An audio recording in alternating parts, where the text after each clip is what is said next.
Hello, and welcome to the W.A.I.T channel. What Am I Thinking?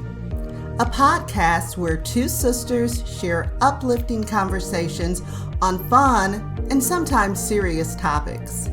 Join us each week by clicking the notification bell and subscribing to our channel.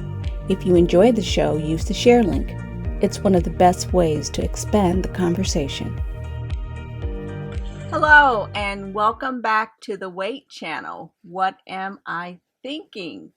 Well, tonight we are thinking about the premiere episodes for Real Housewives of Potomac and Married to Medicine. I think I'm excited about Sundays again. I don't know about you. How do you feel about it, Tracy?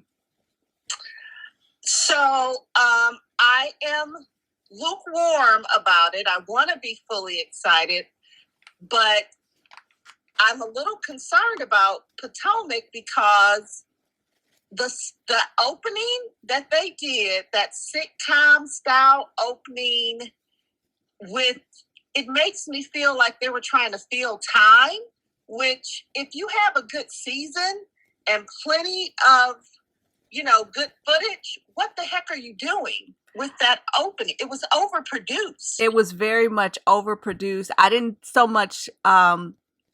come to that same conclusion, but now as I think about it, I feel that maybe you have hit on something, because quite frankly, I was like, can we just hurry up and get away from the ropers and get to... Yes.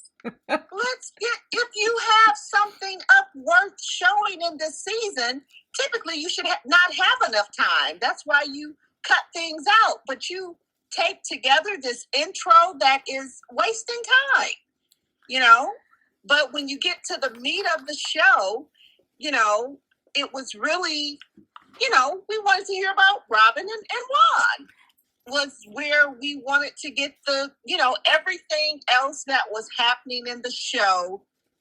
Most of the kind of things that were interesting were Robin and Juan adjacent, even if it wasn't Robin and Juan themselves. The little stuff with Mia and Gordon, there's more to come on that. So I was not, that wasn't really captivating. We know that whatever's going on with Jason and Giselle, whatever, and even, the topic, the conversation with Candace and Chris, the meat of it was, her response to what was what happened with Robin. And who's the other one? Ashley in her house with her no help, and all of a sudden, who do we see but Daisy the nanny? So I was just like, okay, I'm through.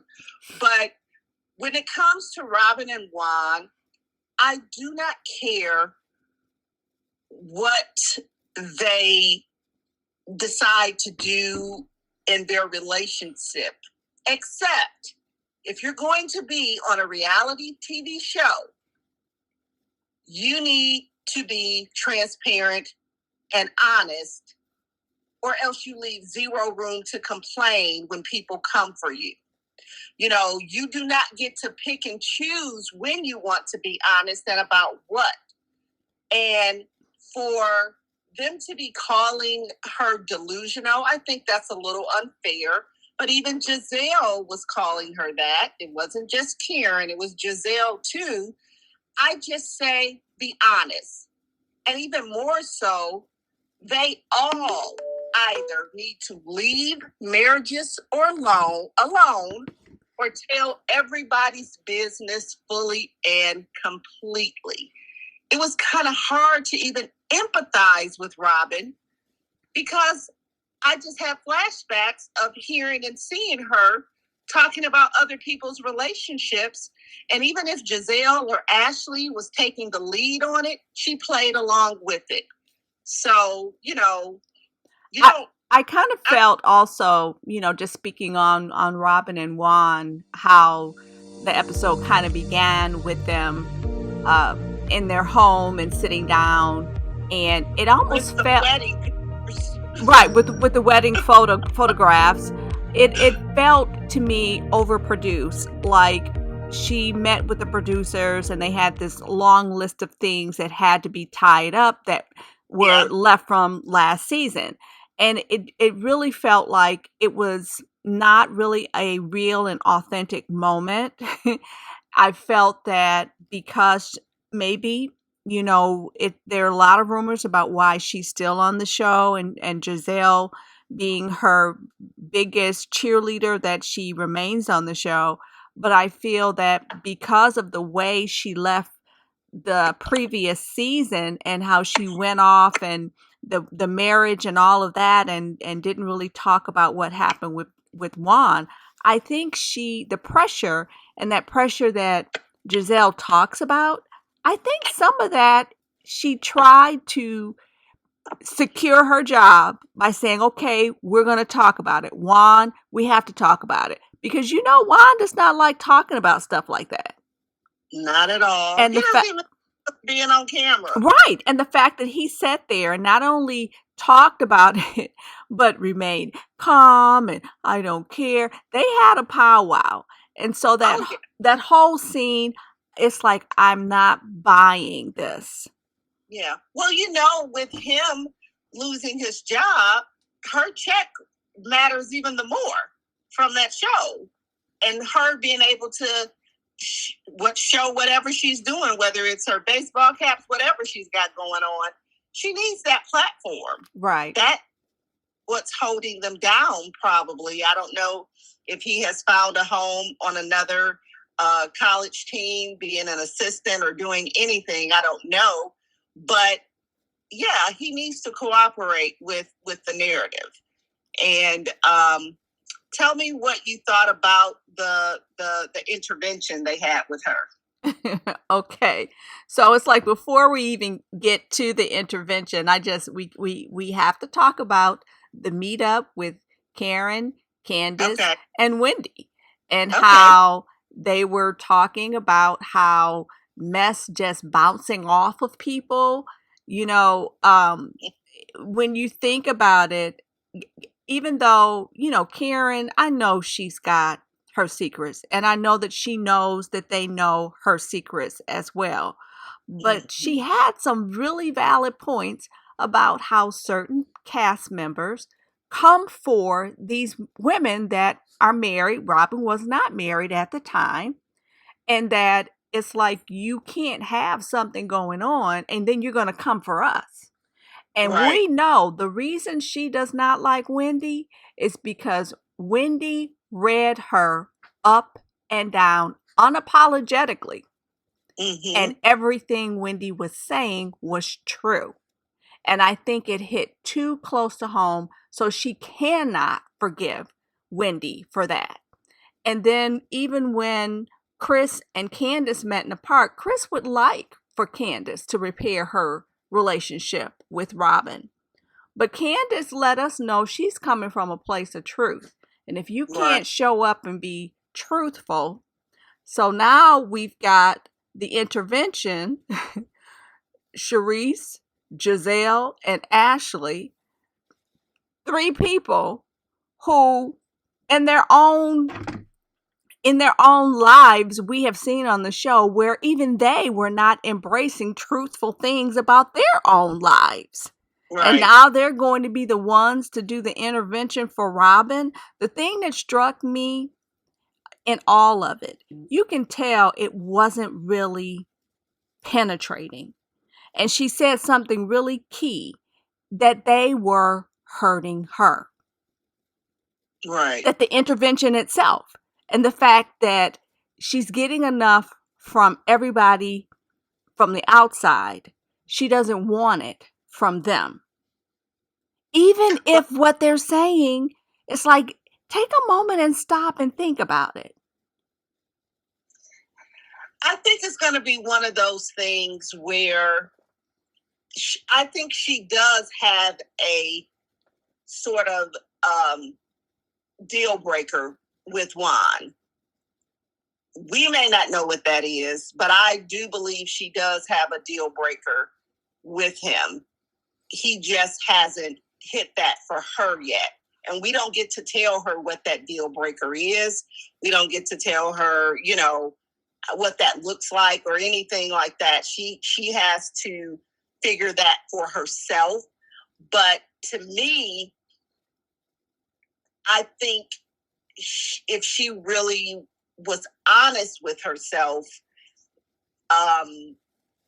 he would have already crossed that line. But that's for her to decide. So whatever reason, because he said something, I don't know if you picked it up, we're just trying to, live our lives and raise our boys. And I'm glad that you said that, because, okay, again, in that conversation, and if it's supposed to be two people really having a heartfelt conversation, I don't remember him saying, I love you. We're in this together, baby. It's just you. No. Nothing like that. No. It was like a business deal. No.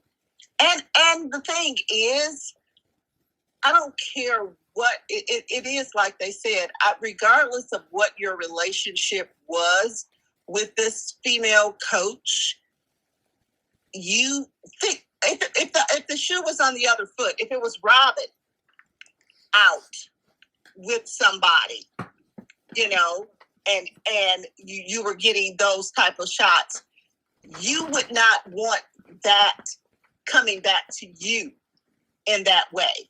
So I think he is really, I want to say he's a very self-focused person. And, you know, she's going to have to decide if he truly is her life partner or not. And that's her call to make. And he gets to cut up left, right, whatever kind of ways he chooses, as long as she, you know, she can deal with it for as long as she wants. Right. The unfortunate thing is the platform that she's on. Yeah. You know, your castmates are going to talk about it. And they get to. Exactly. Because you have in the past. And I'm glad they showed, because she continued to say with the Chris narrative that I was on Chris's side. You were silent in a lot of ways that when you could have spoken up a little bit more. And at the reunion, you fed into Giselle's narrative about a married man being in with a married woman or whatever she said. And it's like, so no. And it was, I mean, it's like more to the point, Tracy. And this is the one that she didn't say to her own friend Giselle about a married man being in a hotel with a woman, which is exactly what Juan did. And if Juan can give her an explanation, then why can't Candace? And if she can understand and say, well, I believe him and it was nothing, that is the narrative she should have been pushing with her friend Giselle. Yeah. Well, I would give her that she tried, but she didn't.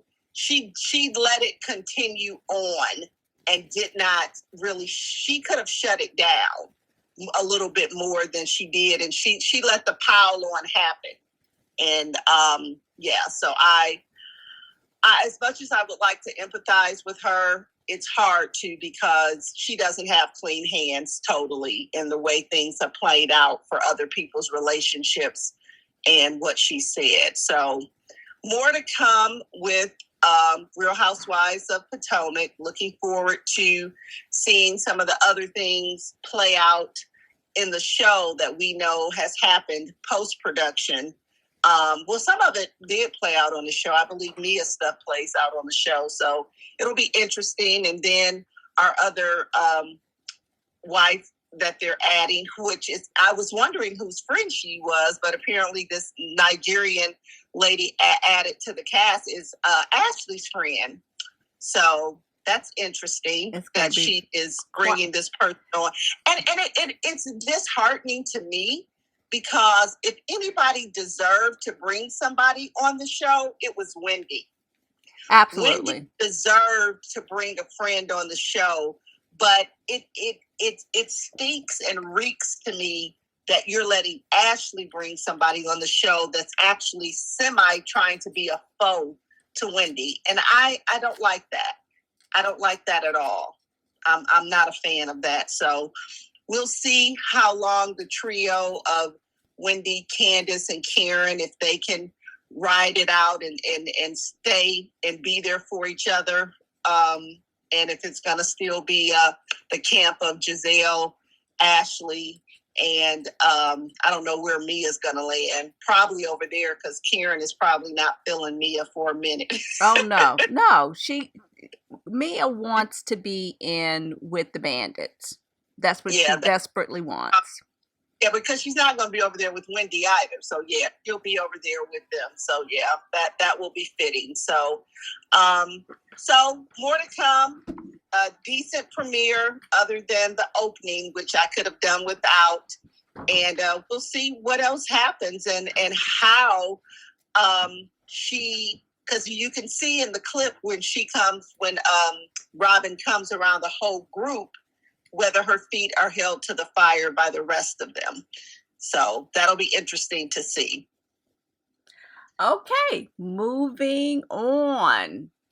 Married to Medicine. Now, what I can say about their opening, I liked it. I liked the fact that they were giving us that back to the past and moving forward. They did a really good job with their opening. Really good job. And I wasn't really sure when I heard that Phaedra was going to be a part of this cast. I wasn't really sure how that would work. But to come to find out that she had friendships with some of the women, that's when I thought, okay, I can see how this is going to work. Now, one thing I will say, that Heavenly, Lordy have mercy. She may be friends with her, but in her own confessional, she admits that Phaedra does not tell the truth. So, my take on Married to Medicine, that it's starting out with Heavenly being everything but heavenly. And her friendships are outside of the one with Jackie. She doesn't have friendships that are genuine through and through. Or without some type of turmoil or conflict. Correct. That comes with Heavenly. And the sad thing about that is that it seems to me the friendship between the two of them, Jackie and Heavenly, it gives me more insight into who Jackie really is rather than who she purports to be. And I know she can't control Heavenly, but her silence when Heavenly crosses the line, it makes Jackie complicit. And Jackie clearly has chosen Heavenly as her new BFF at the expense of a closeness with Simone. Her and Simone are not beefing, but clearly they're not close in the way they used to be. And I don't think they ever will be as long as Jackie chooses Heavenly. Okay, so side note, and I know this has nothing to do with the women. Okay. I love the new confessional chairs and sofas. Such a fresh look. It really is. All right, I'll take that. But anyway, I found it interesting, as the show it starts, and to find out that Phaedra, she is part owner of the vault where Jackie and Heavenly were. We get to hear that the doctor is a pediatric cardiologist, Nigerian. These women, they're blocking his face out, so obviously he's not going to be on the show. Right. You picked up on that. And then, to quickly go to Simone and Cecil, and then when I saw that, it was like immediately, which you already discussed, how the friendship between Jackie and Simone, that friendship that we came to love when this Right. show first came on, that it's just not the same. And I'm going to tell you, I don't have any solid proof, but I believe Heavenly is a large part of that fracture, that she's Sure. not doing anything to encourage or promote a Oh, healing in that friendship. but the crux of it is that they both have experiences with each other that made them feel like the other person wasn't the friend they needed them to be. Jackie is not truly forgiven Simone for the incident with the other Buffy, with when Jackie kind of called out her infertility in that situation where she was doing her launching something. I can't remember what product she was launching, but it might have been her book, but she was calling out Buffy's infertility, and she really did not want to fully apologize for it. She half apologized for it, and Simone kind of sided and understood Buffy, number one, as a doctor, hello, You shouldn't be doing that. didn't be doing that. Yeah. And so she will not fully forgive Simone for that. And Simone has some angst with Jackie because when Heavenly was dogging out Cecil and all those negative things she was saying about him on social media, crossing a line, sharing stuff that Simone had shared with her in confidence, Jackie kind of still gave a pass to Heavenly. And she wanted to act as if she kind of got on Heavenly. And it's like, what's the point of you saying you're getting on Heavenly? Because the thing is, if she truly was dragging you, she did a little side dragging of Jackie. She's not done anything major. But if it were you, you would be done. And like, why is it okay for her to do that to other people who are part of your friend group? Heavenly is one cast member that for some time now I've had a huge problem with. I think that she is she's a pot stirrer for absolutely no reason at all. When I don't know what it is that she has about Miss T, Gregory's now wife. Right. Given that she's constantly on the outs with Quad. So it's like you're not disliking this girl because you're sticking up for your girl Quad. Clearly, because you're still on the outs with Quad. And then in one moment, one of the final scenes before it went off, Jackie and Heavenly were at her office. They were talking about the engagement party. And Jackie, she says she thought it was really, really nice, which I don't know how she could say that. She must be have been in her own little world in her mind. But for what it's supposed to be, Lori, she didn't hire no event planner and all that stuff, But what I was going to say about Heavenly, she was saying all of these negative things about Quad. Quad would have done this, Quad would have done that, but I'm going to keep Quad out of my mouth. And then not 2 seconds go by. And Quad's name comes out of her mouth again, and Jackie has to remind her, you said you weren't going to talk about Quad anymore. Gotcha. But that's who she is. And she said at the reunion, she was not going to talk about her sleeping with married men. And we don't even get to beyond episode 1 of this season. And she's making side comments about she could be sleeping with somebody's husband or something, she said. Well, did you catch Toya's side comment about the DUI? Yes. And the way Phaedra, with her classic characteristic, I don't know, I did. Right. Nobody else would confirm that. Nobody else would say it because they don't want the wrath of Quad. But Toya don't care. Toya doesn't care. Yeah, And the Toya don't thing that I think that this new cast member, Letitia, I don't Yeah. think she is going to be a person to mess with. Oh no. And she's got her own backup in her twin. Right, right. I love that. So I think I'm looking forward to Married to Medicine, just a tinge more than Real Housewives of Potomac, because there are more wild cards in the Married to Medicine situation. And just want to see how some of the dynamics will play out with some of the new people.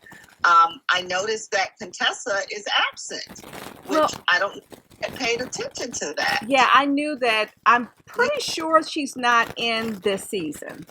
Yeah, I had not paid attention to the lineup of who was there and who wasn't, but it doesn't look like she returned. So, but good for her. I always say I would rather you step away from the reality TV before it damages your family to an irreparable place. So if something happens and the things go awry once you're gone, I'd rather see it happen off camera than on camera.